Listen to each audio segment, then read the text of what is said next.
Hey everybody, Jeremy here, reminding you that you can support the Duckfeed network by going to patreon.com/Duckfeed.tv and donating just a couple of bucks per month. That gets you access to all kinds of cool stuff. And, you can come hang out in the Slack with people like me and Gary and probably some other people. I don't know. I don't know who's in the Slack nowadays. I can't keep up with the internet, everybody. There's too many social media networks. Like I was saying, patreon.com/Duckfeed.tv. And now, Avengers.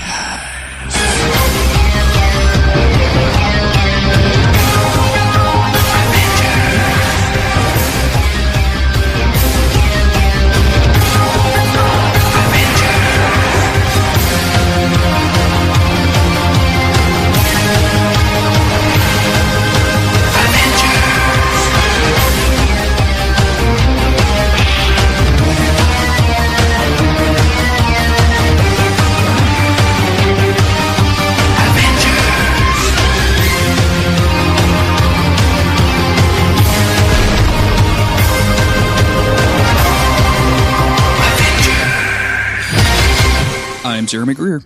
And I'm Gary Butterfield. And this is Days of Future Cast, the podcast where Gary and I are talking about the Avengers cartoon from the 90s because we literally hate ourselves at this point. Like, it's so hot outside that we just have to punish ourselves more. Yep. Welcome to hell. Welcome to hell. Would you like a coat? It's called. It has Avengers on the back, and it does not have sleeves. It's like that Good Place thing where it's like, yes, it is hot in here, and every time you think about it, it gets 1 degree hotter. It's just like that. Just going on a tangent right at the beginning. Go watch the Good Place season 2 blooper reel if you haven't already, because it's just them. It's just them trying to say fork and saying fuck every time, but it's fucking it's forking hilarious. I bet you that's real good. Yeah. I'm exceedingly into that. That's one of those jokes that I like on that show, but I would never wear a shirt that was like, it's forking hot outside or whatever. Like, I would never wear a shirt that calls attention to that, because it's funny in the concept of the show because they spend so much time building it up and stuff. But I've seen a couple shirts that reference it, and I'm like, how many Cowabunga t-shirts did you own as a kid? Because it's kind of the same principle. Like one maybe, but also I was like 9. Yeah, that's what I'm saying. A bunch of 9-year-olds running around, fork you, Dad. I bought a shirt as an impulse thing. I was super tired, and you ever see that Facebook group that's like incredibly specific shirts? Yes. Something like that. And I bought one that was like, has a picture of Garfield on it, because I'm in this Garf ascendancy kind of thing right now. And it's like, your boy likes Garfield? Well, I hope your boy likes Garfield as much as me, because if not, it's going to be weird, and weird big letters.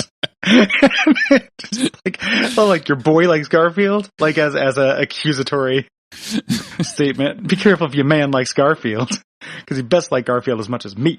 I told you that Autumn bought me one of those terrible Dark Souls shirts from Facebook, right? Yeah, you got the lift. Like, do you lift, bro? Is that the one you got? Yeah, it's like a silhouette of Artorias, and it's like, I only go to the gym so I can wear Havel's, not Artorias, Havel, and I only go to the gym so I can wear Havel's armor. And I'm like, wow, thanks, Autumn. Thanks, this is good. It's a lot. I'm too embarrassed to wear that to the gym, and where I don't think anybody would recognize it, much less like wear it outdoors. Wear this to bed. Yeah. This isn't a shirt for laundry. This is a shirt that I'm too embarrassed to cut up and use as a rag to wash my car. This is a shirt that I'm going to use to paint the walls with and just spill paint all over me and hope it stays on. I imagine you painting over it, like painting a better shirt design, and then at the climactic moment of your life, it starts peeling, and like Inspector Clouseau comes up and starts peeling it away and seeing the real shirt and know that you're the Dark Souls meme murderer. Oh man, that they've been looking for. This would be this is a good board game, like hiding shirts under shirts under shirts. I think we could make this happen. Yeah. Let's call it Jackbox. Sure, yeah. Let's get what's that dude's name? Corey, Casey? What's that? A Cookie. Cookie, that's what it is. Yeah, you wouldn't think so, because that's not a human name, but his name is Cookie. I actually know a Cookie. I know a separate Cookie. And she's a very nice lady. I know a cat named Cookie. Okay. I don't know a person named Cookie. That's weird. Well, that's weird, because I know a person named Cat. So I know several people named Cat. Welcome to Days of Future Cast, where we just talk about the people that we know. Yeah, it's a friend review podcast. It's bleeding over from everything to Guppy. Exactly right. It's there's stuff to talk about in these dipshits. There are these twin dipshits of episodes we're talking about today. I imagine, I think about this, and again, not to be, we just talked about this right before we started recording about like being the show that talks about the show. But I just want to mention, like, so we started every episode of this Avengers season of being like, this fucking sucks. There are people who are going to be on board for this. There are people who probably hate this. Like, who are just like, this is so dumb. Like, you guys got to talk about something you like again. Like, I think we talked about doing the Wolverine next after this. Mm-hmm. I think we got to do like Deadpool 1 or something. Yeah, we can do like, that. Just we have to do something positive so we can pull out of, like, we can't do Apocalypse. We can't do anything guardedly positive. Like, we have to do something that we genuinely like, really like after this, just as a balm as for all the negativity of the Avengers season. As a palate cleanser. Yes. Yeah. Like, I think we just have to, I've been thinking about it, and I just think that we have to do something happy and like friendly and good and positive, just like to throw a bone to the people who don't like us talking about how the running joke about Hawkeye wanting coffee, does not work. Do you think, Hawkeye has a Ko-Fi? I think Ko-Fi.com/Hawkeye. Buy me a coffee and I'll send you one arrow. Give me a coffee. Yeah. I love coffee with my friend Wonder Man. With my best friend, I'm gonna open palm hand his fist and tell him how much I love him because he is my friend. I love you. We're friends. I'm down with doing Deadpool just because that really doesn't fit in. Like, it's an X-Men thing because obviously Colossus is in it, but like it doesn't really fit into anywhere else. So I'm down with like a spur of the moment Deadpool. So I'm into it. Me too. And just it's been I only saw that in the theaters. Like, it's been a minute. Oh man, I've probably seen that movie 3 times now. It's ridiculous. Oh, I've only seen it once. I've only seen both of them once, but really liked them. Real quick before we get into it too, go see Sorry to Bother You. Yeah, that's on my list. Autumn and I were actually talking about it this past weekend, and don't remember why we didn't. We did something else instead. Oh, we made boudin meatloaf instead. That was what my Sunday afternoon was. I think you just activated Brian Wade. Like, I think that where he's at, he's gonna go. I should show you the text chain on that because I sent him a text and I was like, "Hey, what's better than meatloaf?" And he was like, "Meatloaf with boudin," and I was like, "Exactly right." Sent him a picture. Yeah, and then he just like, it's all like exclamation points. Pretty much. One GIF of Vince McMahon like going nuts. It was pretty much that. That does sound special. I gotta get back into boudin life. I gotta find the other place that serves it. There's like a place called Acadia House in Portland that also serves it. So I'm actually pretty far behind on all of my current movies. Like, I didn't go see Solo. I didn't go see Ant-Man and the Wasp. I just kind of have not gotten to the theater. I kind of, weirdly enough, might be going to Mission Impossible 5 because I have like a weird thing for those movies. So I've only seen like one of those, but the new one looks cool as hell. Like, I'm like pretty into it. And like, I've heard that they're good. So the first one is just such a fucking blast because it was right before like the internet became a real big thing. So like you have Tom Cruise trying to find an operative named Job, and he's literally like sending emails to like Job book 3.5 Bible colon. Yay. Like, it's very bad internet, like early 90s stuff. And every time they tear off one of the masks, it's like the goofiest thing ever. And I love it so much. Yeah, so. I remember. I think that's the one I've seen. So I remember that. Yeah, as a thing. Anywho, let's get into these Avengers. Let's start out. We're gonna start out with season 1, episode 5. This is called Remnants. Strange remnants of Ultron's previous experiments create terror on an island where France's main nuclear testing facility exists. So it definitely exists. Using some real passive verbs. Description. Not the island where the testing facility exists. This is the jungle episode, everybody. Welcome to the jungle. We have no fun and a couple of games. We have non-fun games. It's week carnival time. This episode is bonkers. Not the least of which, like, you would think that like organic robots would kind of be cool, but throughout the episode, and we're going to have to get into some detail on what all of these outfits are, because the Avengers decide that since they go to the jungle, it's time for jungle outfits. Their jungle armor. Which, why would you have ever designed this? And what other armor do you have that's inappropriate? The reason was so if the toy line took off, they would have jungle. Of course. I mean, I know the reason. It's just transparent. Yeah. It's so dumb for them. And then the next episode's all about their armor too, in a way that like makes me feel like I missed an establishing episode. You know, like, I know the armor is a big part of these Avengers, but like, just them changing and having specific armor for different situations, and all the lines about how the Avengers are not their armor in the next episode is like, I know they're not their armor. They're fucking Avengers. Like, they're superheroes already. It makes you think that they're putting on the armor against their will. Like, Hawkeye's like, I don't want to. And Captain America's like, you will, though, boy. You will. Yeah. Oh, you will. Armor can't kidnap people. This one does. Iron Man raises his hand from the back. Pardon me. So yeah, this has the jungle attack. It's also the way too soon return of this series' main villain, who's like, Ultron sucks. Yes. And he sucks in this cartoon, and he sucks so bad in this episode. And the next episode we're going to talk about, this episode hints at a return. And it's like, he was just here. Like, get Ultron off my dick. Yeah. Please. Why is it every single time? Like, why is he the villain for every single person? Like, he's not, there are interesting things you can do with Ultron. Like, again, you know, the Avengers 2 Defender has logged on. Like, I think that he's cool in that movie. I think there's interesting storylines you can do. This cartoon is not interested in them whatsoever, and just makes him a giant robot with a demon voice, and that's it. Well, I mean, his armor continually changes over the episode. Like, that's a good thing. He does get more armor. Yeah, the armor is the theme of the armor bores. Like, it is just, that is the theme of these episodes. I like that the sentient robot, like, considers himself, like, he can constantly improve in himself, but not by, like, getting, you know, like a harder material on his outside body, but just bigger and bigger arms and legs. Like, that's his code. He's like, I'm just going to make, like, a 7-inch thick bicep armor to put over my, like, other 7-inch, because it's not, again, you could just make a harder material. Like, that seems like the easier thing to do here, but nope, he's basically carrying around concrete limbs. And no one's told him how stupid it looks that he never makes his head bigger. Like, when you just say bigger armor, like arms and legs, you're 100% right. He has this tiny, tiny little baby head. Nobody's ever taught this man perspective. He needs to. His proportions are just, like, so terrible during this whole show. Especially this one, it is real bad. So let's get into it. We get a previously on. Yes. On this, just mostly to explain the Vision, because there's going to be some character work about Wonder Man and the Vision and Hawkeye and Scarlet Witch in this one. Mm-hmm. And then we move to this island where a fight has broken out, and we see a bunch of dudes like shooting lasers at beast things. And then this dude comes on who looks like a scientist who has a very terrible French accent. Like, boy, is this a bad French accent. And he's basically saying, hey, we need help. This facility is going down in flames. And then it flashes over to the Avengers, who, for just a brief second, I thought was watching this live and not doing anything, which I thought would have been really... it's TV night. I have a lot of questions. I have so many questions about this. Why aren't you doing anything? And how do you have this? How do you have this feed? What is this? Is this on Twitch? Is this Justin TV? What are you doing?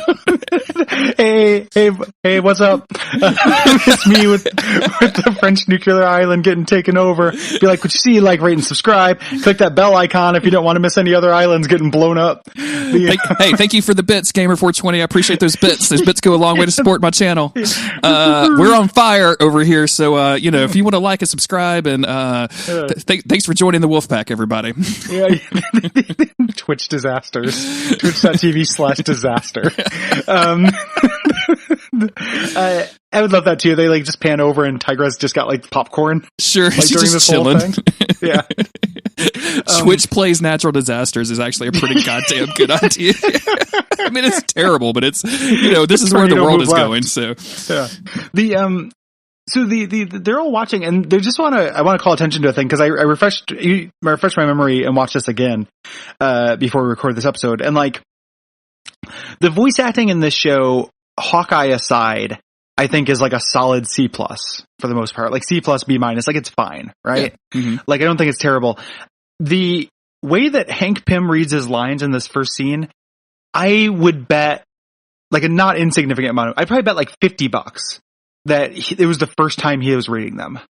Like, there's awkward pauses in weird places. It's really stilted.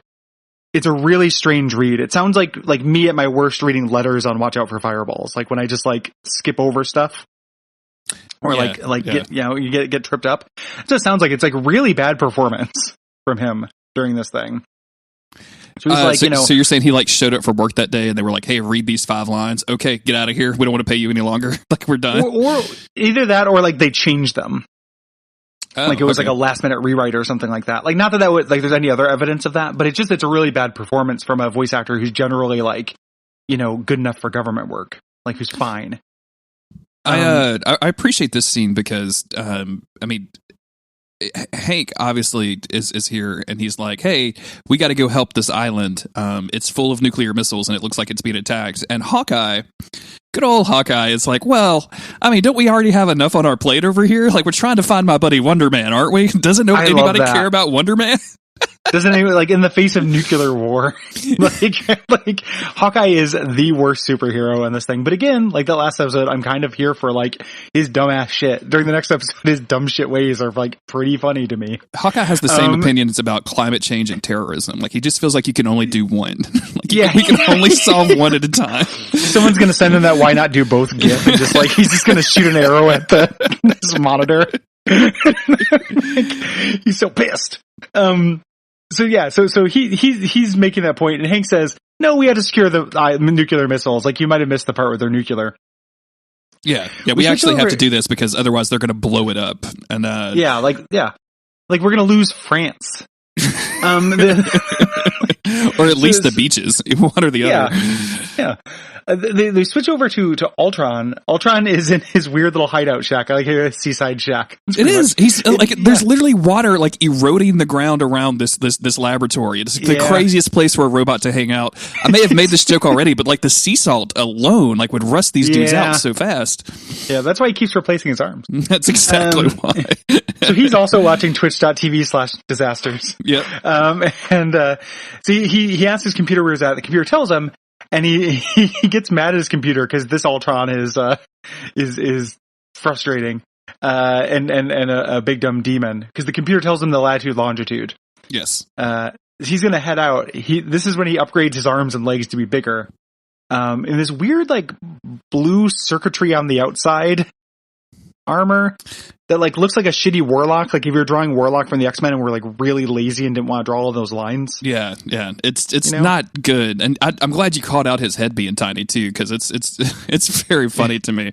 My dad has a joke. I have a brother named Morgan, and my dad is a dad. And so he makes a bunch of weird dad jokes. So sometimes he says, "Oh yeah, Morgan, he's got a big M and a little organ," which is a real funny thing to say to people named Morgan. And I apologize to anybody out there that has little organs named Morgan. But every time I see this now, I'm going to think like, "Oh, it's a big L, little Tron," and that's what I'm going to think about Ultron from now on.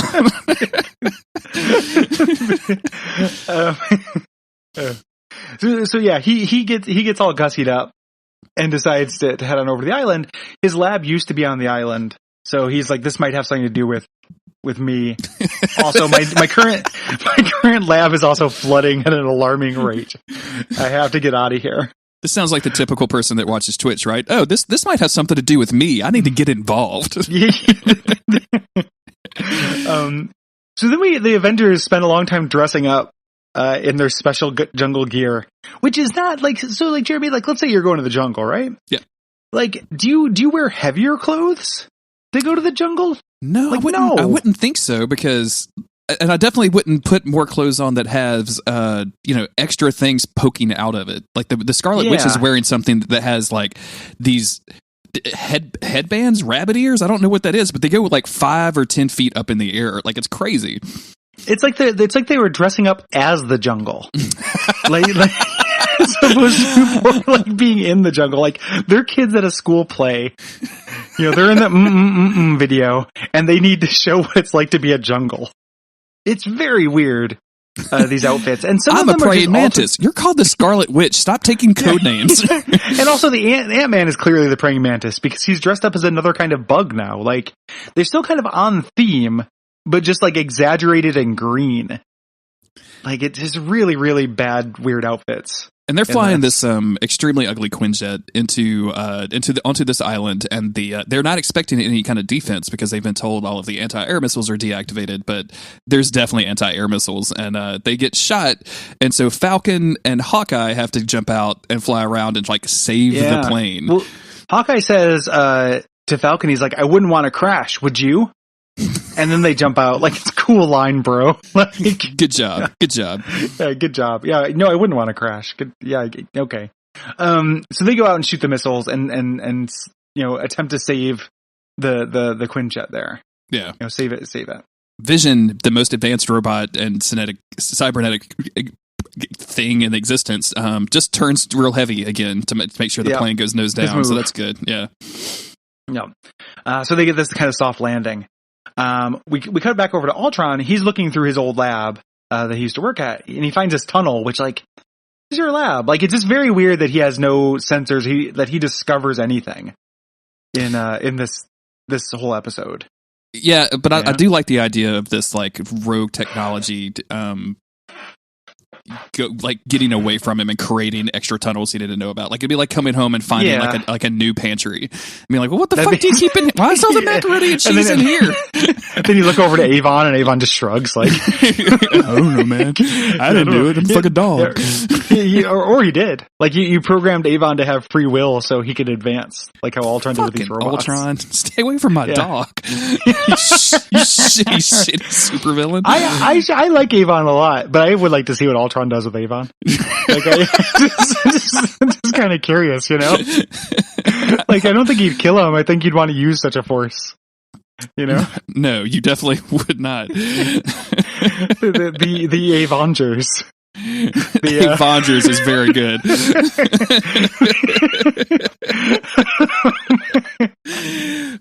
Autumn is learning how to Photoshop, like, really well. Like, I think you're on the Avon meme channel. Like, she's getting a lot better at Photoshop. So now I'm going to send her just the word Avengers out of context and see what she's going to come back to me with. That's going to be a lot of fun.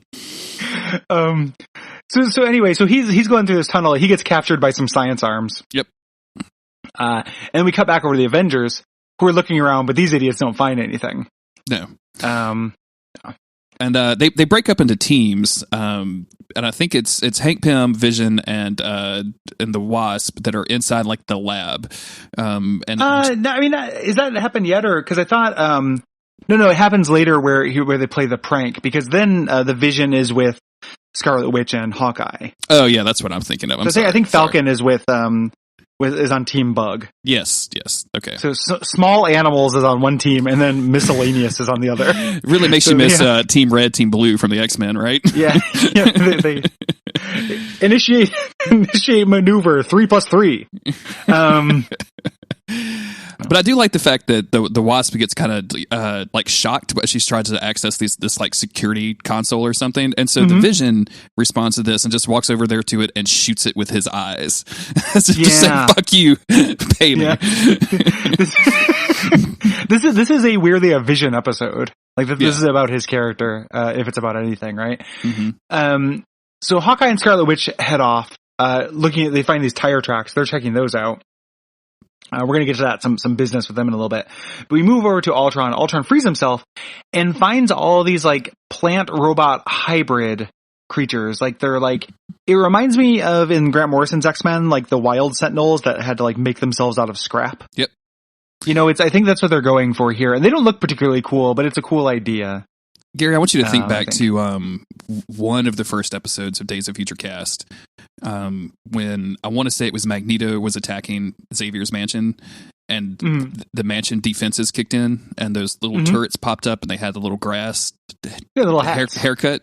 That's like the natural. These guys are the natural. Like, this is the walking, talking version of those little turrets with the grass hats. Like, that's what these dudes are, and I kind of love them for that. Even though the designs are atrocious, all of these look bad. None of them look cool. Well, they're very quaint. The Spider-Bot one is extremely quaint. That's kind of like the standout character. That's like the BB-8 of this episode. Sure, yeah. They're very kind of cute. So they grab Ultron. They're going to try to take his parts, and field dismantle Ultron. Mm-hmm. But Ultron is too powerful for that, of course. And he says, like, actually, I know you. I'm your creator, and I'm back. And they say, you are a creator. We were your creation, but we're not perfect.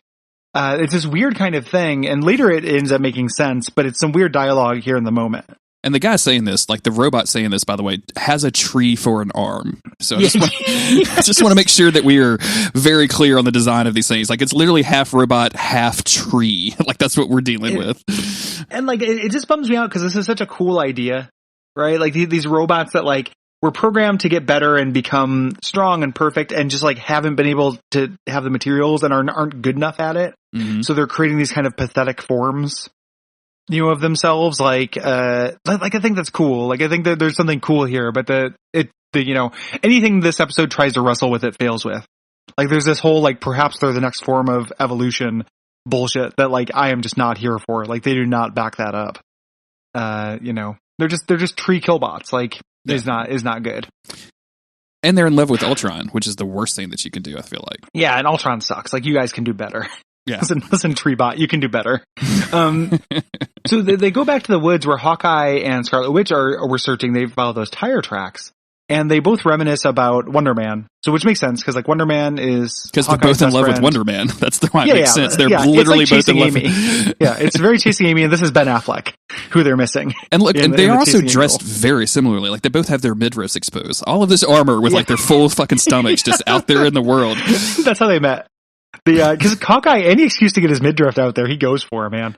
Like he is extremely into that 6-pack. I mean, to be honest with you, Gary, like at the age I am, if I somehow managed to, talk myself into working out enough to get a 6-pack, I'd probably be wearing them high up shirts too. I'd probably be walking around Walmart with them bitches on. You know what I'm saying?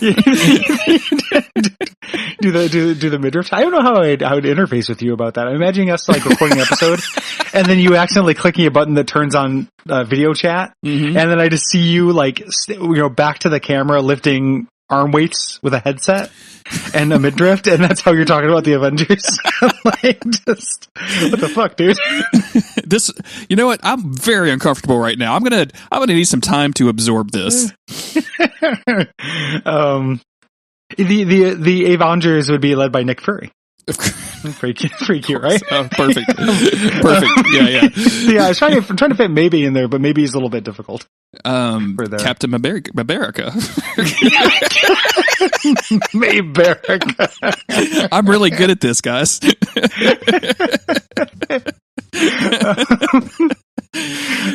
So they're talking about, they're just like, who is great? Wonder Man. You know what he'd do if we were in the jungle? Play a practical joke. It's very on the nose. And then Vision, takes this snake, this enormous venomous snake, and sticks it in Hawkeye's face. Hawkeye flips out because it's a big snake. Because it's a giant fucking reptile from the jungle, and his midriff is exposed. That's his most vulnerable part to a snake. Yep. It's and he's like, isn't this what humans do for friendship? Is not this a practical joke? What is this thing called love? And the best part of it is that Hawkeye loves this shit. He's like, oh, that's just Wonder Man nailing me from inside Vision. And I'm like, excuse me? What did you just say? That's a good Pornhub tag, dude. Like, I like, now that we have to accept that Hawkeye is our Wolverine for this series, and the last episode cinched it, having him have a guy like his own morph, I'm really into him having a morph of his own. Because just Hawkeye just being real happy and just loving it, like just laughing about stuff that is exceedingly not funny. I am pretty here for. I think that's good. Yeah, I'm into Vision like trying to figure out humor and just shoving snakes at people. So sure, if we could keep that up, I'm down with it. Yeah, and that would be, and again in a better show, that'd be a running joke. Like in Star Trek Next Generation or something, that would come up in the next episode, but these episodes are so like disconnected that there's none of that. What if Vision figured out, or kind of came to the conclusion that the joke was based on the different types of snakes that he scared Hawkeye with? This one's an asp. Yeah. Or that's why like maybe it didn't work and he just keeps trying different snakes. Like he doesn't understand. He doesn't understand the joke. Like, Hawkeye literally pisses himself every time he sees a snake, but Vision can't stop. He just brings more snakes in. It's like, well, if you pissed yourself at the anaconda, perhaps you will not at the king cobra. Yeah, what are you going to do to a rattler? Yeah. Hank they're back in the lab. He thinks there's something wrong with the computers on the island. Mm-hmm. He tells Jan, and then this little bush spider bot, who I mentioned, the breakout star, overhears them and runs back to Ultron and the boys, which you have capitalized, which I think is very funny. That's what they are. It's Ultron and the boys. Like, don't make me like them. But like Ultron and the Boys is very funny. That's a good name for a band. Hey, look, you can have it free of charge. I know you're in the middle of a band name right now. Your band naming ceremony. I like the guys I'm in a band with, but I could never sell them on something that funny. I feel like it's just a little bit too serious to be called Ultron and the Boys. It's very funny to me. I like the idea too of, and I don't know anything about your band at all, but I like the idea of all of you having like this really intense conversation about who's going to be Ultron and who's going to be the Boys. And one guy's just like, steadfastly like, I refuse to be Ultron. I do not agree with his methods. Yeah, I refuse to be in a band where you're not one of the boys. The Boys is a really good suffix. I'm really glad that has become like gained some traction. Yes. I feel like. So Ultron tells the Boys, hey, this will be your test. Go destroy the Avengers. And that's very frustrating to me that Ultron is constantly just testing things and just like doing plans that maybe won't work and probably won't work. You know, like he doesn't seem even very invested in his goal. Yeah, because in a few minutes, I mean, number one, we'll get there in a second. I'll bring this back up, but like the Avengers almost immediately get captured by weird robot tentacles, and like driven or not driven, but like brought underground, and what has to be so obviously a trap. Like it's so dumb that they fall for this stuff, but. Ultron's main goal in this whole thing is basically to destroy the world, and he just works against himself the entire time that he tried to do it. Like, all of these robot creatures could probably help you destroy the world if you wanted it to, but instead you send them after the most powerful force in the world. What are you doing? Yeah. He needs a life coach. What he needs is a left hand that's not just a giant claw. I guess that's true. If he had fingers, what could he can't even like log on, you know, like if he had fingers, he could really Google how to take over the earth. If I had a giant claw for a hand, I'd poke through my MacBook Pro trying to log into my laptop. What are you going to do? Apple doesn't cover that shit under warranty. You can't have a filter when you have a claw hand. Fucking Genius Bar just flipped me off. with their perfect fingers, bragging. Fuck you! I can't come up with a good Genius Bar name. I'm not going to do that. But yeah. So they get captured. Like they do a commercial break, and when they come back, they're being captured. Yes. They're being sucked underground. Ultron finds the nuclear missile control because remember that's why we're here. And he sees that something is growing inside the computer that he can use to destroy the world. He says it's better than bombs. So it's his favorite Smiths album, and he's got MP3s on there. So sure, yeah, love that shit. I do want to give a shout out. Like you mentioned the spider robot guy. The crab tank I think is really good. Oh my god, this thing is awesome. Yeah, I love so dumb. I love the crab tank that shoots lasers from its weird. What are they called? They're not pincers, but the tentacles that come up off their head. I can't remember what they call them. They're like eye stalks. Sure, proboscis. Let's call them eye stalks. I'm into that. Yeah, shooting lasers from that is very hilarious to me. Yeah, this thing's great. He's on loan from like Mega Man 2. Like this guy would be in the Bubble Man level. Like, yeah, he's real smooth. He's not incorporated with plants the way the other ones are. It's just a giant fucking crab bot, like who would fight Mega Man. It's very funny. It's very good. I like it. The Avengers, like we go into this little fight scene here where they have to like distract the robots so that they can then kill the robots. Like I don't really understand a lot of the fighting that's happening. So that's because in the last 3 minutes of the episode, all of a sudden now it becomes a question whether we should kill Ultron's killbots. You know, like that wasn't a question, but now all of a sudden they are synthezoids. Synthezoids are on the table, and the question of whether a synthezoid deserves life is the central premise of this episode. What the fuck happened? Like, where did any of this come from? When did synthezoid become a thing? Like, I have no idea. Like, it's all of a sudden like, so like, Vision almost gets infected. He's trying to bargain with one of the synthezoids, and like, Hawkeye is like, you know, he's not human, and Vision's like, neither am I. And it's like, no, these things are just robots trying to kill you. This happens to you every fucking episode. Yes. Like, kill the robots. Like, it's just what you do, Avengers. And then, Hawkeye is like, hey, boss man, is it kill or spare? Fight or fuck? I don't know what he says. I can't remember. Definitely fight or fuck. That's what he says. Yeah, they bleep it out, but you could definitely see hear fuck in there. The fight or fork. Hank Pym says it's fight, but not an execution. Like, essentially, like, spare them if you can. And it just becomes this whole thing about whether they're the next wave of human life. And I have no idea where it fucking came from. Yeah, like, we don't need to have this conversation. Like, they are actively trying to kill you and following Ultron's orders. These are Ultron! Like, Ultron made them. Yeah. Like, it's not, what is confusing about this? It's not like when he showed up, they had a culture. Like, that would be a cool thing to do. Like, they were building a city or something like that. Like, what if the reveal of this was that, the French government had kind of faked this crisis? Really, what they had done was they had been the aggressors and just tried to, like, kick out this peaceful robot community or something like that. You know, but that's not what we have. They're just henchmen. They're just henchbots. Imagine the dope-ass music that synthezoids would probably end up making. Oh my god, right? Synthezoid wave! Like, Synthezoid wave would be. I think that's the coolest thing that, like, I haven't discovered yet. I'll go type that into Google, and hopefully, like, somebody will create it after I do so. Some tree bot walks up and he has a keyboard on his chest, and just fuck yes, I am into this. Or just a keyboard walks up and he has trees for an arm. Like, that's all I need. Tree board just shows up and just like, why not play me? The Avengers just do a jam session. Congratulations, I am playing myself. Congratulations. I think that'd be a much better ending for this episode than what actually happens.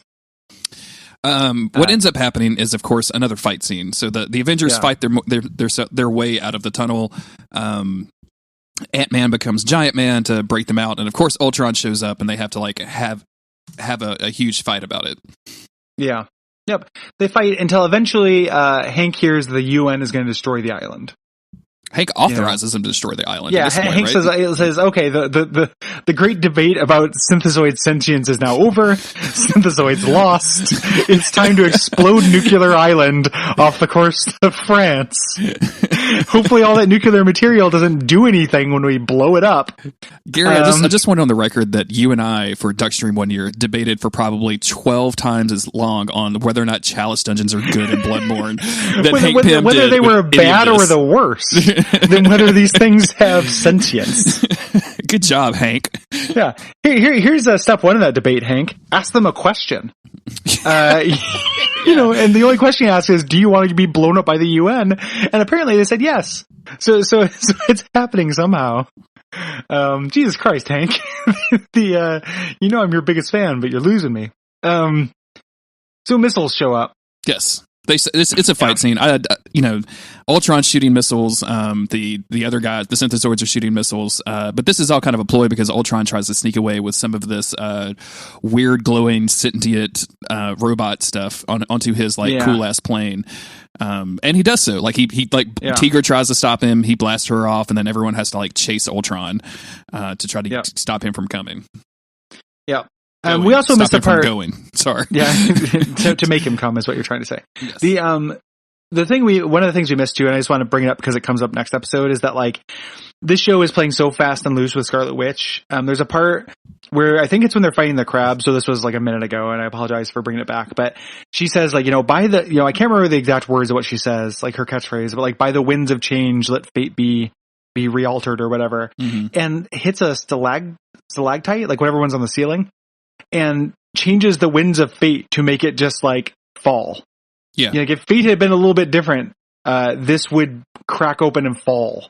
She can just do anything. Like a beam could have done that. And she does a bunch of beam ass shit in the next episode as well. Oh yeah. Scarlet, nobody, I think we've talked about this before. I don't feel like anybody has successfully rendered Scarlet Witch's powers onto the screen of any kind of way. No. She's real bad in the Avengers movies. She's not particularly interesting power wise. No. In any of those. So, pretty silly shit. So he's getting away. Hank gets into Tiny Plane. He shrinks down to chase him, which I like, of course. Tiny planes go faster and they use less fuel. Yeah, it's mostly for fuel efficiency. The Avengers budget is through the roof. That's why I put real big fat tires on the back of my truck, so I'm always driving downhill. Saves on gas mileage.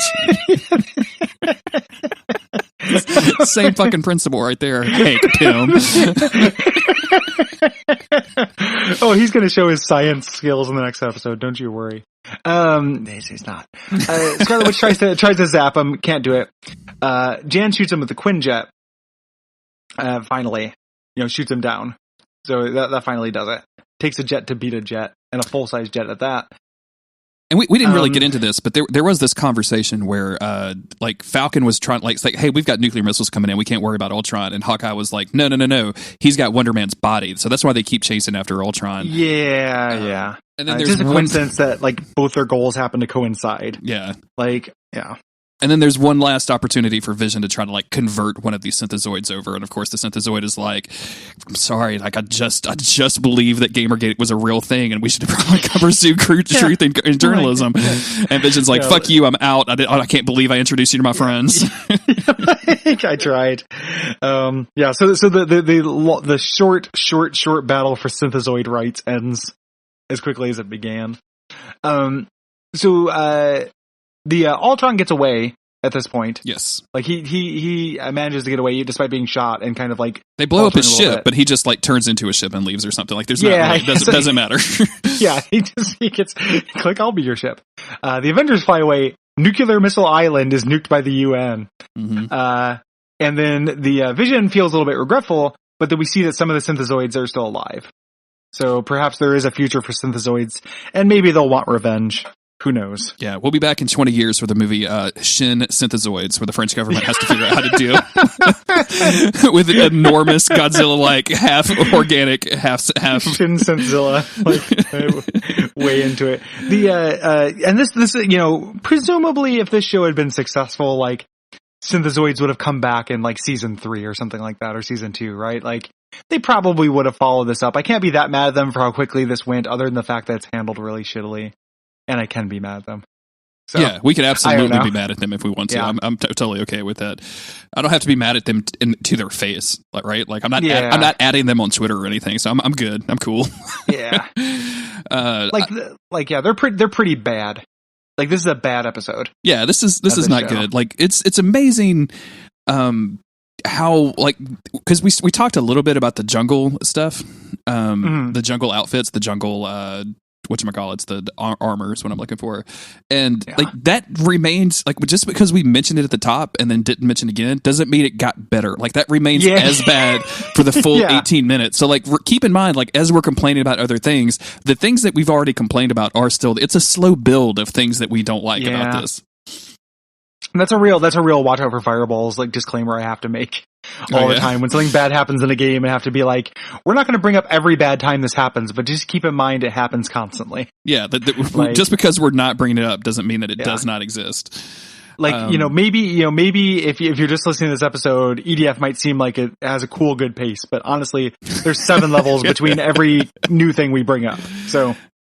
I think this episode is worth it just for the line, "That's Wonder Man nailing me from the inside," because that's going to be my ringtone from now on. I love that shit. Hawkeye's and Wonder Man's relationship remains a deep and glorious mystery to me, and I cannot wait to uncover more as we continue this series. Hawkeye is nailing me from the inside.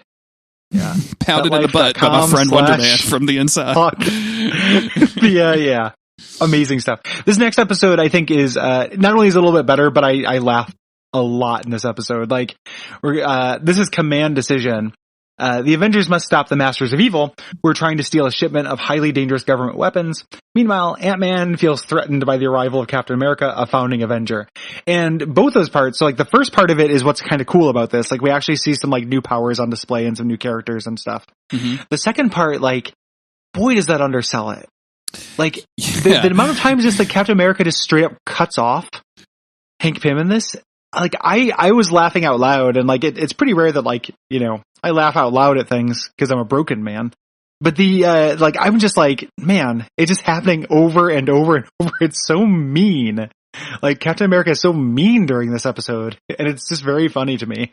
We are so used to the I think the modern day Captain America and the MCU version of Captain America as being this extraordinarily powerful, but very ethical and very honorable, but super sweet and nice and kind of almost. Yeah, Chris Evans. Yeah, Chris Evans. We're used to him being Chris Evans. I don't know why I'm describing it any further than that. Yeah. But in this, like, I like the idea of a Captain America that is like, well, yeah, I'm definitely the best. Like, I am the leader of every room that I am in. Like, he doesn't even question it. He doesn't even think it in his head. He just does it.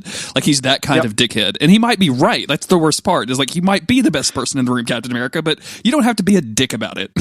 And that's, I mean, like, legitimately, when I say this is a good episode, it's not just funny. Like, I talked about, like, way back when I made my case for Hank Pym, is that, like, that's one of the things I like about him, is he always a second stringer. Like, this is a good episode about that, right? Yeah. Like, this has some character development in it, which is rare. Like, that doesn't happen in the show, so I'm just thirsty for it. I think my only issue with this is that there's no resolution to it. Like, at the end, it's just like, see ya, and that's it. I guess the resolution would just be like, Captain America admits that Hank's capable. Does he? And everybody, he does. He literally just walks up to him and says, like, you're very capable, and that's the reason why we made you the leader when I left. I mean, yeah, but he doesn't. And the team turns to him. Like, there's no resolution for Captain America. Yeah. Captain America goes on to remain a prick for the entire time. He's just doing this to Xavier next week, and I'm just saying he hasn't learned a lesson. Or excuse me, Cyclops. Yeah. Cyclops would be the better example here.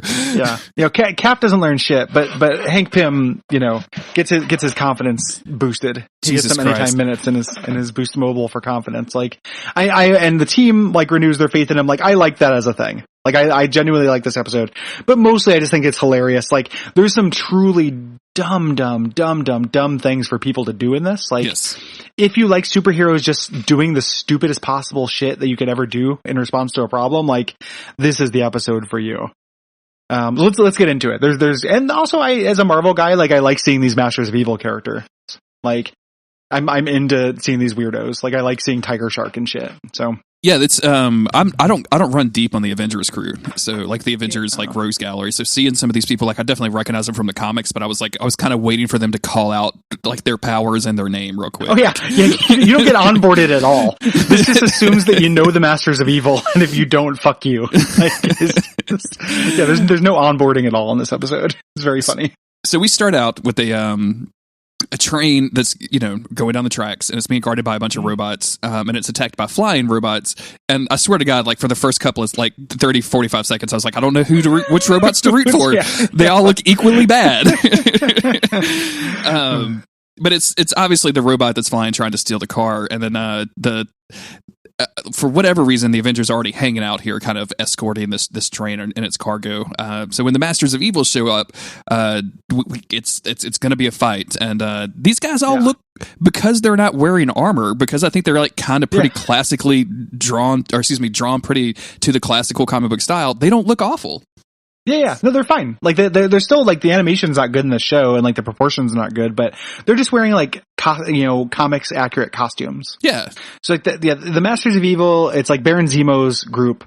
Baron Zemo, who did show up in Cap 2, I think, as a thing. So this is his villain group, and we've got, like, the two most prominent ones this go around are Moonstone and the Absorbing Man.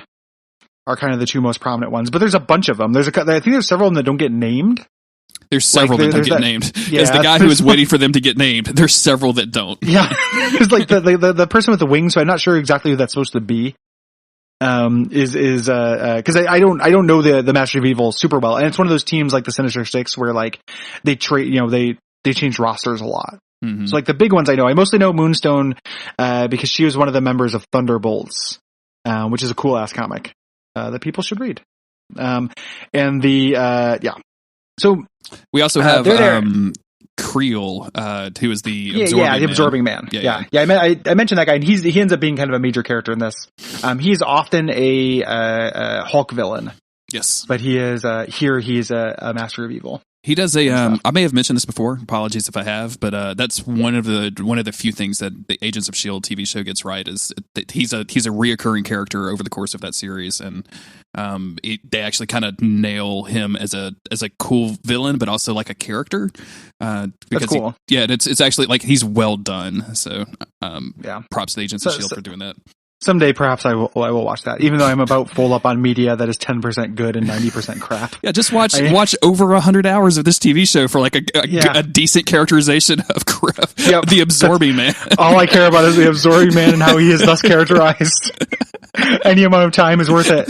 It's like, my life has no meaning. I don't care that I'll die. It's like watching Twin Peaks for Laura Palmer to show up. She dead, dude. She's not that big of a part of the show. So we get this fight. Crusher Creel, the Absorbing Man, who like touches the wall, becomes like chrome, plated. Like that's what he does. He absorbs the properties of anything he touches. Mm-hmm. And he's about to kill the Falcon, like just crush his head like a melon. But he swings his thing down, and Captain America throws his shield at it and saves him. And Baron Zemo freaks out to see Captain America. Yeah. He is not too happy to see this. But he's one of Cap's like arch enemies. Like it's like him and Red Skull are the Captain America's two arch enemies.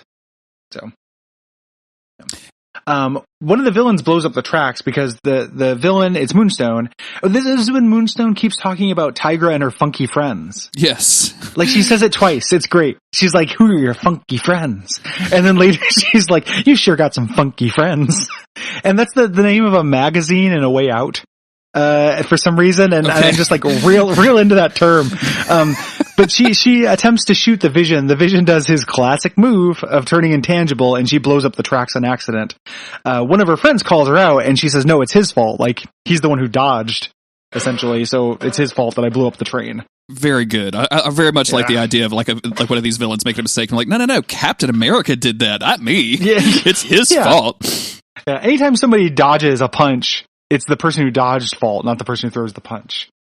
In this villain world. But I will say again, as this being unusually thematically rich for an Avengers episode, by which I mean like a B- on that scale, like this plays into the ending. Like the fact that the Masters of Evil hate each other and don't trust each other is why they fall apart. Yep. And that's what they're trying to do with this episode, is contrast the Avengers, who has a very powerful core, and the Avengers almost fall apart because they have this like crisis of leadership during this episode. They don't, because they pull together under Hank Pym, and the Masters of Evil can't pull together under Baron Zemo, and that's why they all fail. Yep. Like that is one of the things they're doing with this episode. Like this episode kind of does a lot of work, especially on the scale of this cartoon. And it's pretty much the only reason that they don't trust Baron Zemo is because he's not wearing any cool ass armor. Like he needs some power armor that he can change into so people can trust him, I think. Or superpowers. He's just a guy with like a fur collar. That's his power. He's a Nazi with a fur collar. Cool. I like the idea, like Hank Pym saves the day on this train track situation, right? Like he becomes Giant Man and like holds the train tracks back together just long enough for the train to go by. I like it when we see superheroes using their powers to the point of weakness, and like where they could just barely do something. Like that's a lot of fun for me. And like seeing giant size, Ant-Man or Giant Man or whatever the fuck you want to call him, to like kind of shake as this is going over after he's already gotten kind of overruled a little bit by Captain America is pretty dope. Yeah. He's already, because Captain America, shows up and they say like earlier, this happened a moment ago, but they're like, why are you here? He's like, I'm tracking Zemo, so it's just like, it's like Sleepless in Seattle kind of thing. They both showed up at the same place for the same purpose. Oh, is that what happens in that movie? Yeah. Like pretty much. Like they get tricked into going on top of a building. I'm just fucking with you, dude. Everybody knows Sleepless in Seattle. Well, I don't presume that you've seen Sleepless in Seattle. I'm sorry. I never see you on r/sleepless. So like I didn't know. Oh my god. So I stand the building, by the way. That's my shit. Why not make love on me? Also during this thing, like Absorbing Man, they get out with the thing they were trying to get, the MacGuffin. With one of the crates. Yeah, there was a bunch of the crates. And Captain America says, like, don't chase down the villains. We have to save these people's lives. Yeah. Mm-hmm. So superheroes being superheroes, the same way you can thwart superheroes whenever you want, just by endangering an innocent life. And they will just choose the life because they're good. They eventually make the train makes its way to its destination, and Hank is like, oh, we gotta go do this, and then Captain America is like, hey, nope, actually we need to take care of the crew first. Yeah, like we have hurt crew in here. Like he just immediately interrupts him in the greatest way possible. It's even better than that. Like, so I just watched this again. It's even better than that. So Hank is not saying we have to do something different. Hank comes out trying to say that they have injured crew. and Captain America cuts him off to say the same thing but louder. Wow, and really? that's what happens each time. Like, it's really good. like Ant-Man comes out, he's like, we have some injured, and then Captain America just pushes him aside and goes, injured people, stat, get them taken care of. And then just like strides into the room, and it's so good. It's like every time it happens, it makes me laugh. And they start this running joke here with Hawkeye wanting some coffee that like does not work as a joke whatsoever. Like he's like, call ahead, make sure they have coffee ready for us. He gets out of the train and says, where's the Java? And then there's no coffee to be had. And then later he's like, I'll just get it myself. And then Captain America walks up with a cup of coffee. Like Captain America got him coffee because he's like the golden child who does everything right. It's so funny. Like Captain America being like, click, I'll be your waiter. During this, why didn't Ant-Man give me some fucking coffee? No wonder Captain they made America will give me coffee. He bribed everybody. Jesus. Yeah, just whatever their one wish is, he grants it, and he's just like amazing, perfect man. It's so funny. Like I want to get that frame of Captain America just handing a cup of coffee to Hawkeye with a big smile on his face, like I hope you enjoy it. Your smile is my tip. It's so good. It's so fucking good. I missed this whole thing with the coffee. Like it's been a while since I watched it, but I missed this entire thing. I didn't even make notes on it. So, I mean, those are the three parts. They're a couple seconds apart, but those are the three things that happen. And like, I had time to rewatch them. Like due to real life circumstances, we keep sitting down to record 2 episodes and only recording 1. Yeah. So we do the research for 2, and then it's like 2 or 3 weeks before we actually record about the second set of episodes. So that is what's been happening. So they show up there, a government guy, and everybody like loves Hank or Captain America. Everybody comes up to him and says like, hey, it's Cap. Hell yeah. A government guy shows up and is being a huge asshole. Hank tries to tell him something and he just walks past them and talks to Captain America instead. Yeah. Which again is very funny. And he's just kind of talking about like the stakes, like what we're missing, like where Zemo is, et cetera, kind of explaining the plot. Yeah. He also he's just an asshole in general. Like he's like yelling at everybody in the room about these crates. Yeah. So somebody in the Slack said this probably is Peter Gyrick. Oh, really? Okay. Because Peter Gyrick, before he became an X-Men villain, he was like a government guy who yelled at the Avengers. So that makes sense. Okay. Yep. So we switch over to the Masters of Evil. They're all standing around their crate. Tiger Shark busted open with his super strength. Just kind of unasked, and Zemo says, Tiger Shark, I did not ask for your assistance. That's one of the best lines ever. Because I think anybody has said Tiger Shark, I need your assistance. Yeah, Tiger Shark. Can you see if my haircut is good in the back? I don't have 2 mirrors. I don't know how Tiger Shark talks. I'm assuming that it's that. Right. Yeah. But the thing they're trying to get is an EMP generator, like the kind of thing that if you have the Anarchist cookbook, you can build. It's very weird. This feels like a very supervillain 101 type situation, right? Like this feels very much like they should already know what this is. Nobody does, and like they take it out to try to use it. It blanks out a city, and that's cool, but why don't you already know what this is, dog? And why are you just going to use it to commit petty crimes? Yep. Yeah. And not the desecration of the grave of Tom Petty, which is the petty crimes I'm interested in. So God, Ernie would hate that. Is Tom Petty buried in New Orleans? Like Me versus Ernie for the soul of Tom Petty within his bones. That's what we need to get. It's a movie pitch right there. I love it. Absolutely love it. This is where we get the flashback, right? Where we find out what Baron Zemo's beef is. And it's basically that Baron Zemo's dad was being kind of a dick, and Captain America showed up to do the superhero thing, and Baron Zemo's dad got kind of accidentally killed on his own hands. Like that's pretty much what happens. But of course, Baron Zemo is the asshole. So like he's got to pitch it his way. Yeah, he's just got to blame. Obviously you blame the superhero that fucked up your deal. Yeah, that's just what happens, right? Like this is pretty standard. Also, old school Baron Zemo was like rich in furs because wow, his furs are a lot more crazy than current Baron Zemo. Yeah. It's his furs went to all of his kids. So there's a bunch of like non-Baron Zemos, just kind of like Archduke Zemo and Viscount Zemo and stuff that have the same amount of furs. It's got to be like inheriting Nazi gold, right? Like, what the fuck am I going to do with this? I guess I'll put this in a cabinet and not let anyone look at it. I don't even know anybody that has a Swedish bank. Jesus Christ. Back at the base, they're doing all that business with coffee and stuff. Oh, I did know Vision the coffee explains stuff. Okay, my bad. Yeah. That's all right. The Vision explains what the thing is. That's an EMP generator. Captain America says something about, like, boy, I wish Wonder Man was here. And then Vision walks up and like, click, I'll be your Wonder Man. Says, I'm based on Wonder Man's, brain engrams, but not his memories. And surely, and he didn't say like, I didn't recognize you. He says, surely I would have recognized a leader as magnificent as yourself. Or something like that. Like, it's just very like SNSD, man. And then I really object to the use of the word engrams in this whole thing, by the way. I just the only other place I've ever seen that word is this, because that's the shit that you pick up in Destiny. Like that's the oh loot. yeah. So like I'm like, you're what? And you did what?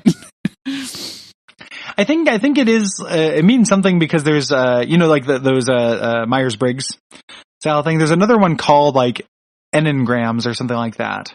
That you can be a type that I'd never heard of before, and then like all of a sudden I see a bunch of girls on dating profiles with that listed, and it felt like it got inceptioned into my reality. Like I just never heard of it, and it's like, oh, okay, this is a thing now. Shit. The 21 types or something like that. Like I had no idea. So. Oh great, now I have another type to figure out. You do have another type to figure out. Hawkeye like pushes, Vision's trying to tell Captain America how great he is. Hawkeye just runs up, pushes him out of the way, and is just like, let me talk to him how good he is.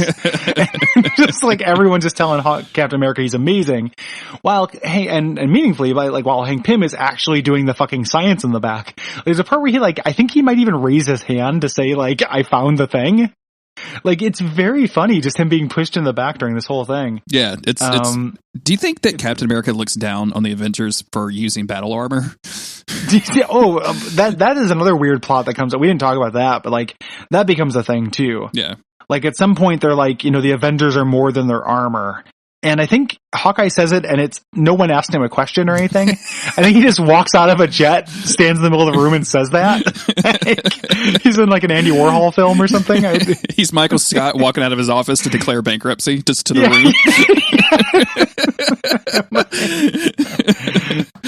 room. Hank Pym just looks at the camera.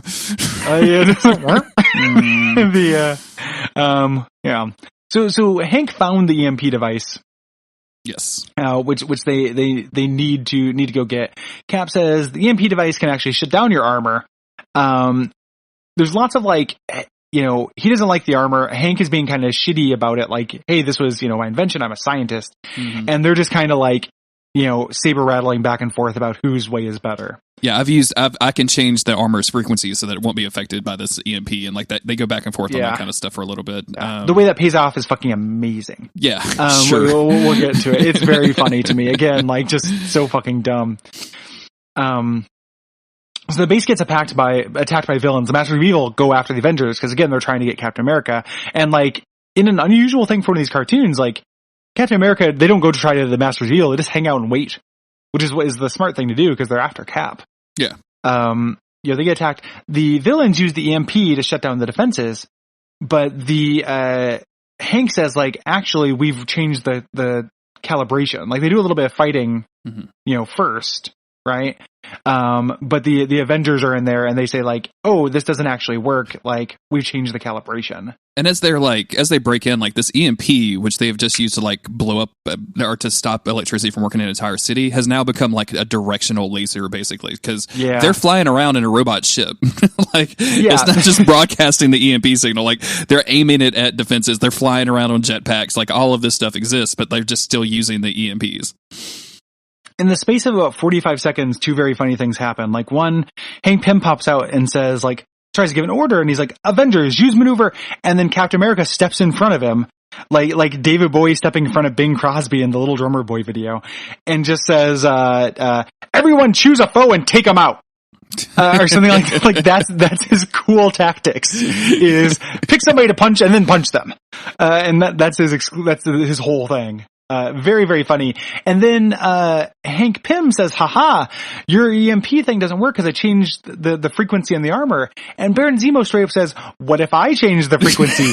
Turns a knob on the super science device and makes it fucking work. I love this shit.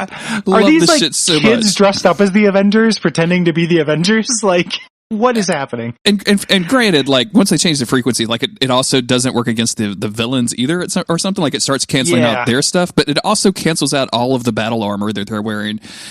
Which I mean, like they didn't give me my normal like battle armor jerk off scene, so I don't know where they put that on. I was kind of disappointed about that. But I do like the fact that like with their armor disabled, they just all literally fall to the ground and can't move. Like it's great. What it's kind like of armor? Like Iron Man has had like emergency escape buttons on all of his armor since like 1982. Like what are you guys doing? Yeah, and they can't like have shielding, right? Like EMP shielding is a thing. Sure. In real life, like that's 100% a thing because EMPs are not that rare. Like it is not a science fiction, right? Like it happens. Scarlet Witch doesn't need her armor to use her powers. She uses her powers again, which is just beams now. Knocks the absorbing man into Moonstone, and the absorbing man absorbs her powers, which is what Rogue does. Not what the absorbing man does. Which is not what the absorbing man does at all. And then he just stands and shoots beams in random directions for a little while. Like it's a very funny, like it goes for like a second too long. It's very good. And then Captain America shows up and he uses his shield to take off the EMP device, and then everybody's happy. There's everybody's armor starts working. There's a really great scene of them taking off of Hawkeye's helmet because his helmet armor is a mask, and then they take it off and he just has a mask underneath it. I know I keep going back to this, but all of his armor is just like extra bulky things that he's like. He already has one belt buckle, and then his armor buckles on top of that. Now he has a helmet. Like it's ridiculous. He's wearing armor. Mm-hmm. Beforehand is the point. He's just putting on extra armor. Very good. Shit doesn't stack. Hasn't D&D taught you anything? I guess not. I think Captain America is still running around like shouting orders at everybody right here, right? Yeah. He's still doing that, but it's not going super well. And eventually, when the Avengers asks Ant-Man what to do, ask Hank what to do, and Hank says, "Well, aren't you still following orders from Captain America?" Which, like, I would do the same thing. Like, to be fair, thank you, shitty Hank Pym. I love it. Yeah. Everyone's, and then he goes, he's like, "No, like you're the leader."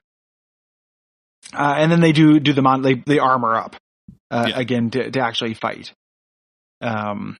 So they fight. And they go back, I think at some point he tells them is this where he first tells them to switch opponents? It's another episode. It's around here, I think, because they're trying to, because the security system rebooted and now considers like the Avengers a villain. But so Hank Pym has to like go into ant mode and go turn all that stuff off. He shrinks down to go into the machine. Yeah. So the villains get routed at this point because of his leadership. They fought the villains off. They're running and they don't want it into their chopper. The Avengers give chase because they don't want him to get away. Yes. I'm pretty sure that Hank Pym, like, I think he tries to call the guy, and they're like, "Oh no, we can't possibly turn off the security. Like, that's not the way this works." And like, it's just a ridiculous amount of like extra stuff happening in this episode. Like the fact that Hank Pym has time to make a phone call is fucking crazy to me. I got to call my boss to ask him to see if I can get into the vending machine for free. Sorry, Hank, I'm not going to give you the key again. You're in the middle of a fight with somebody called the Masters of Evil. Maybe you should be paying attention to that. But I really have to pee. Can you imagine like if more phone calls happened in the Avengers movies, like where they just constantly stop to like check in on each other and stuff? Hey baby, what's going on? I guess they have those communication headsets, but yeah, holler at me. Very, very funny. So they switch opponents here, and then there's just kind of a good and decent for the show fight scene. Yeah. Like Jan, the way they get to the absorbing man who is all strong is Jan shrinks down and gets inside his ear and gets in his brain and shoots him, which like I'm into. Do not like that. Yeah, that's bad. It's pretty fucked up, and that's something like it's a shrinking superhero trope. Like that happens all the time. Get thee behind me, Jan Pym. Yeah. Hawkeye pairs up against the guy, the Boomerang Master or whatever. I can't remember the name of that character is, but he's a real guy. He's Boomer Krang. That's what I remember. Yeah, but Boomer Krang. So the two guys who projectile bros are against each other. The two different kinds of turtle brothers from Mario Brothers. Bite. So they win essentially. They win, Okay. and huh? Go ahead. Oh, okay. I didn't hear. Sorry, I thought you said hello. Sorry, I didn't. I'll take it again. Go ahead. So they win, essentially, like the Avengers win, and part of it, somewhere in here, I don't know exactly what happens, but Zemo tells them to do something and they disobey. So they're setting up that like good leadership versus bad leadership thing. Mm-hmm. And they're all getting rounded up and taken to jail, and Zemo's like, we would have won if you would have listened to me, and they're like, why would we listen to you? You guaranteed us this big payday, we didn't get it, and guess what? We're all going to jail in the same place, and Crusher Creel is going to, and then he just kind of smiles, and it's a little uncomfortable. I'm sure he just means like beat the shit out of him or something like that, but it's fucking weird. It's a little weird for a children's show for sure. Yeah. But I was kind of skimming through the episode as we were watching this and just trying, and like I had forgotten, like, number one, we forgot to mention that the Vision does his rock thing again. Yeah. But like the amount of fight scenes that happen in the last couple of minutes, like, it's just crazy, and they're not like particularly great either. No, they're not great. I think they're above average for the show, right? Like, you have more interesting power sets and stuff, like, and a bigger crew. Mm-hmm. So I am pretty into it. Like, I like these fights as opposed to the normal beam fights, I guess. Sure. What we usually get.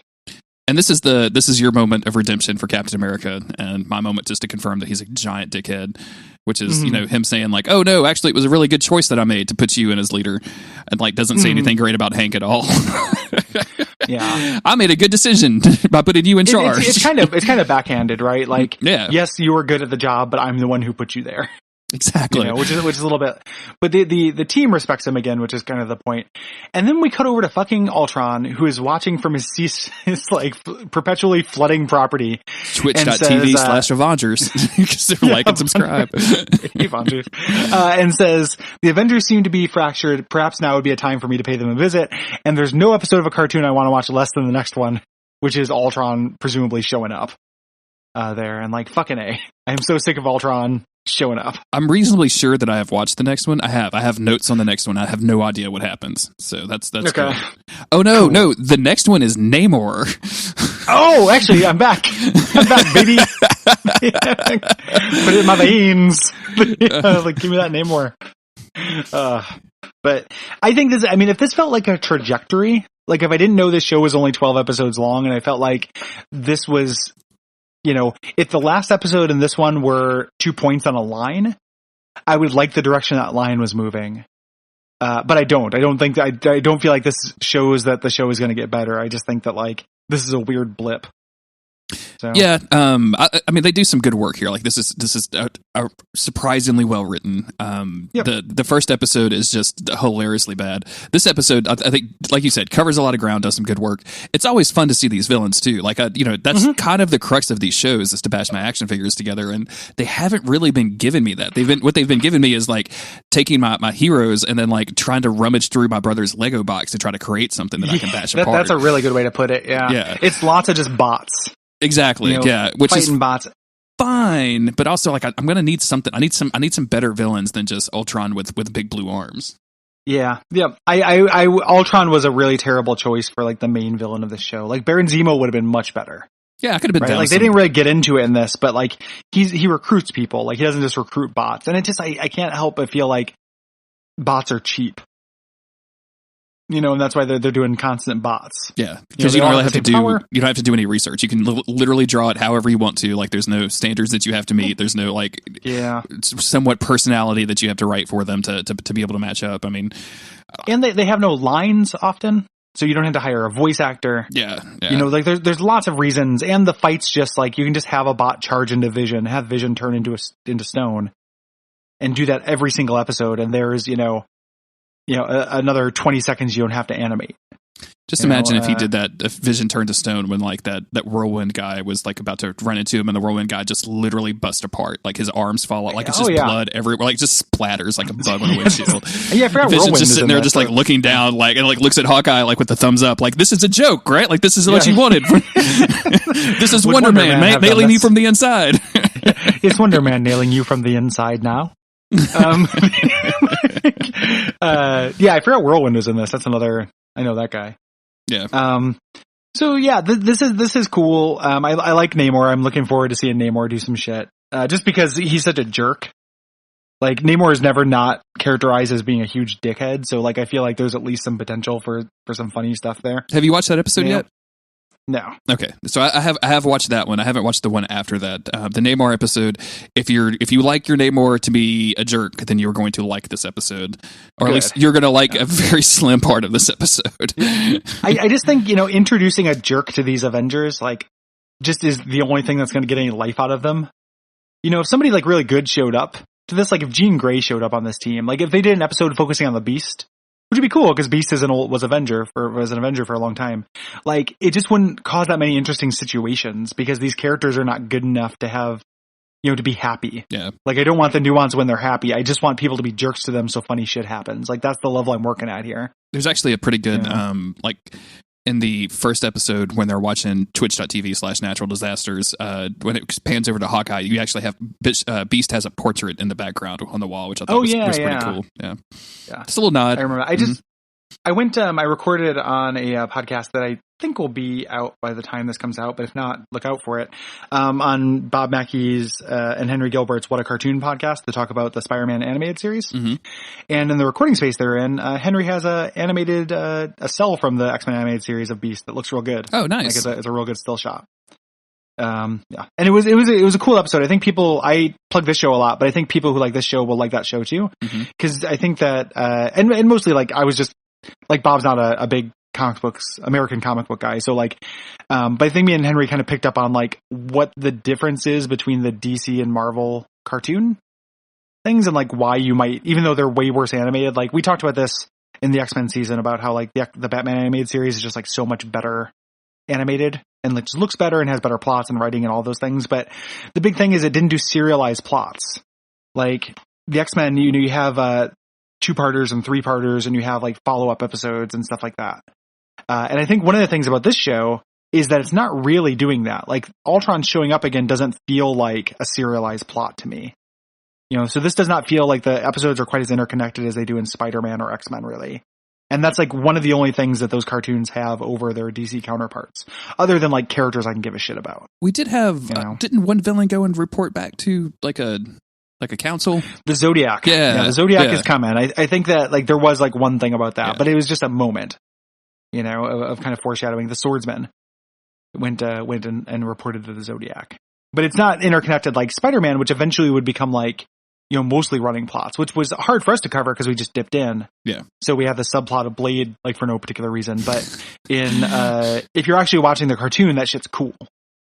I think so. I do too. I'm with you. Yeah. So, go listen to that when that comes out and listen to more of this. Jeremy, what can people do if they like this? The best thing that they could do is go to patreon.com/Duckfeed.tv and support the network directly. That goes a long way to helping all of us make new shows and make cool stuff. And you get cool rewards from that. Access to Slack channels, you get episodes early, you get to vote on video games they cover. If we get a high enough goal, I think it's still in there that I get to dress up like Beast, which I'm terrified about, and I'm just not prepared for at all. So that should be a good time. So definitely go check out that. You can also leave iTunes reviews if you have the capability of doing that. That actually really helps the show. As dumb as that sounds, it really does. Or you can just tell your X-Men friends about it. Tell all the friends that you know they're in comic books about this podcast and send them our way. And don't warn them about the vulgarity. Let them discover that on their own, just like you had to. Yeah, they'll be like a beautiful flower. Exactly.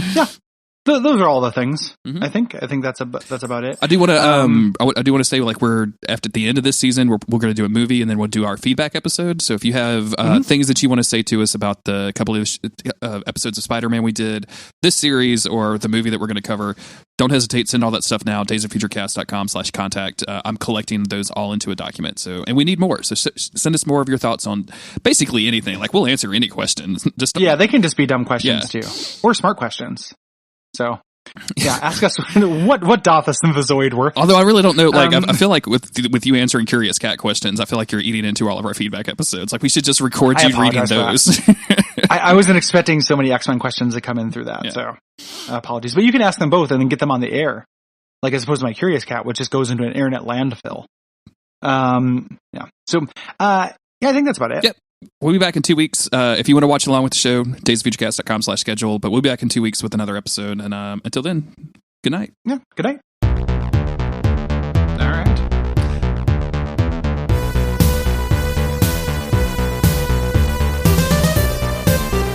So I just was like real curious about like what a X-Men animated cell would cost. And like just look it up, and it's hilarious because they definitely have like original production animation drawing, and it's just the most garbage shit you've ever seen on eBay for like $14. And then there's like the one with the certificate of authenticity, which is like $330. And there's barely any middle ground on any of this stuff. That's great. That's frustrating. Yeah. I think I've seen one before. It wasn't one that like I had to get. Like I would probably enjoy having on my wall like a badass Magneto. Yeah, the one that's on eBay right now, I'll link it to you real quick, is Wolverine strangling Bishop, which I think is pretty dope. Yeah. Fuck that guy. Yeah. But that's like the super expensive one that has like the before or the after and the the certificate and everything. Yeah. I can't see anything like that else, like on looking through eBay. That is pretty cool with Professor Xavier in the background and stuff. But yeah, that's more than I want to spend. If you go down to the also thing down, there's a very funny Pride of the X-Men one right below it for me. Oh, really? Where it looks like Colossus is making an unconscious Nightcrawler suck his dick. Hold on, do you see that? Scrolling. That's there's a really good like Nightcrawler one here for $150. There's a bunch of that's actually a really good one too. There's a bunch of these down in the bottom. There's a Rogue one for $50. It's very good. That's actually a pretty bad drawing, but here, let me at least send you this. Send me that S&D one. One is just X-Men, the animated series, 1992, cartoon animation, colored pencil drawing, nice. And it literally looks like somebody drew Mojo. Well, some of those, like, I think that this Rogue one, like, the face looks bad, but I think it's just their shitty animation. Like, I think that probably, I wouldn't want it, but that probably is a real one.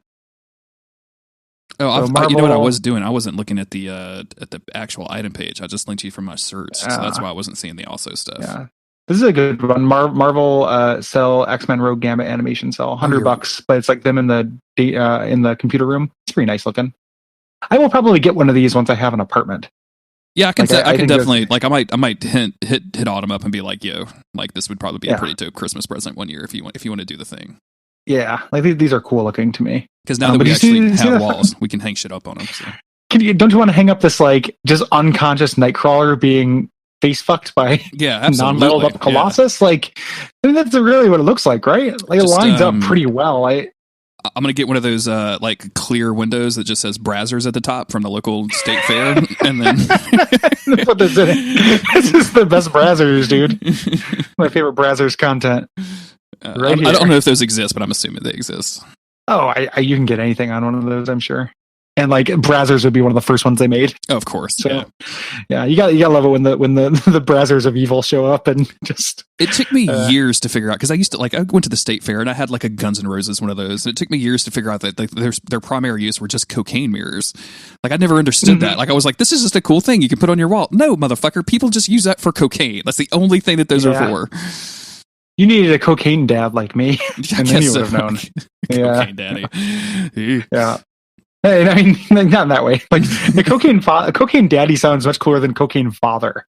Like I had a cocaine father, but a cocaine daddy would have been much better. Why do I hear cocaine father and just assume that he's a stick in the mud? I'm going to snort these lines, and you need to clean the house, son.